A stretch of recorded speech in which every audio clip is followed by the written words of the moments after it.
the Supreme Court judgment in 2018 about Sabarimala controversy. We know that that was again, this controversy flashed again from last 2 days. Why?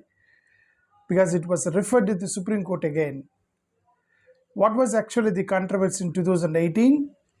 A group of lawyers in Kerala, they went to Supreme Court challenging the ban of women in Sabarimala. Here the fundamentally, it's my opinion, I'm asking a question that the women were not allowed into Sabarimala. The religious practitioners and all these people, governments, and of course supported by Bharatiya Janata Party, and who say that it is a tradition, you are not supposed to interfere in the religious traditions and all, they're arguing that now. Remember that even Triple Talaq is, it is a religious practice. But Narendra Modi ji, he thought it is injustice to women. He interfered in the religious practices and he passed the bill there. Same like Divorce Act, a Christian Divorce Act.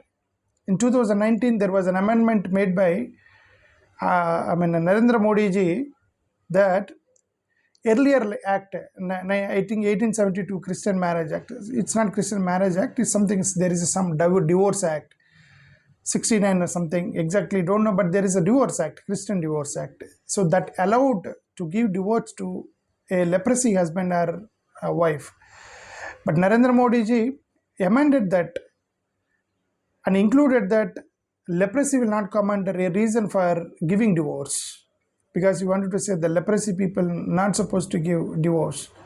So he amended, that is a Christian practice, but they amended, right? So Narendra Modi ji be able to interfere in Christians and Muslims traditions, religious traditions. Why can't Hindu judges can interfere in the Hindu traditions? That is a big challenge here, right? The judges who are giving judgments, they're not Christians and Muslims. They're Hindu judges. They're giving judgments on Hindu practices. So, in this context, let's go inside and see what happened actually. So, earlier in 2018, the judges said it is unconstitutional. There is something called right to equality and the right to freedom of religion. To Article 25 and Article 14, they referred.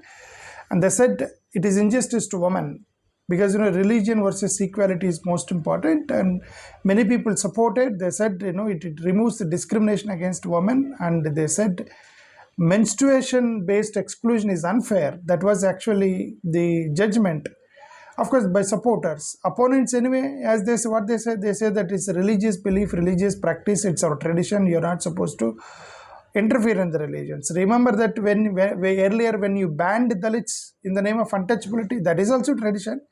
When you banned Dalits, no entry to Dalits in the temples, that is also tradition that time.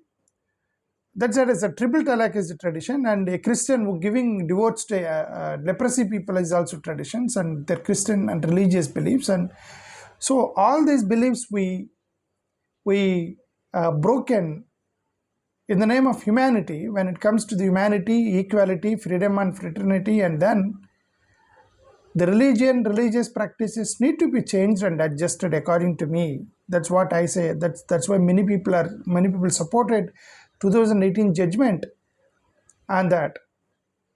And one more, that's one thing. But obviously there will be massive protests and social unrest. After the judgment, large protests happened in Kerala. They threatened that they blocked women. They said they will not allow them into the Sabarimala, and all these kind of things happened. And political controversy. Some politicians will support, some people will oppose. Everybody talks about women, dignity and all, but when it comes to the religion is bigger than women's rights and all. What can we do? That they said that. That's what I said. They're saying tradition. Everything is a tradition. Sati Sagaman is also a tradition earlier, right? Bearing a girl child going to school is also a tradition earlier, was also a tradition earlier. And what is a, there is something called offering a Dalit girl to temple was also tradition. Now it is bad. So all these things were bad. Earlier everything was a tradition, but only thing is that those traditions need to be bad traditions. We need to come out of those traditions for the sake of humanity and the fundamental rights of the human beings. That's a fundamental issue. That's what I mean to say. Then why these people are saying that? Now what happened now? Now where somebody again went for review, the court asked them few questions. The court asked few questions. What they said: what counts as essential religious practice? How far can courts go in interfering in the religion? This is actually the question asked when they went for referee. Said, what right court has to interfere? They said,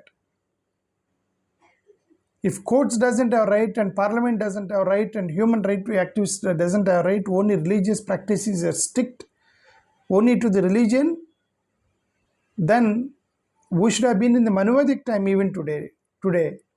We broken all those traditions and religious practices, and now we became modern. Now we became modern and humanitarian. Dalit entry was a practice that time, religious practice. Barring Dalit entry into the temple was a practice. Keeping Dalits untouchability was a religious practice. Right? They all are religious practices. But we came out, right? That's what I mean to say. Earlier, there are some other temples also. They allowed something like, there's something called faith versus constitution that we need to understand. There are some temples they banned earlier. I'm just checking where are those. There were some. I think it was Ayyappa. Why they're saying that Ayyappa is a brahmachari? They're telling Ayyappa was brahmachari. That's why we will not allow gender discrimination. They're talking about that. Earlier, there is called Haji Ali Dargah.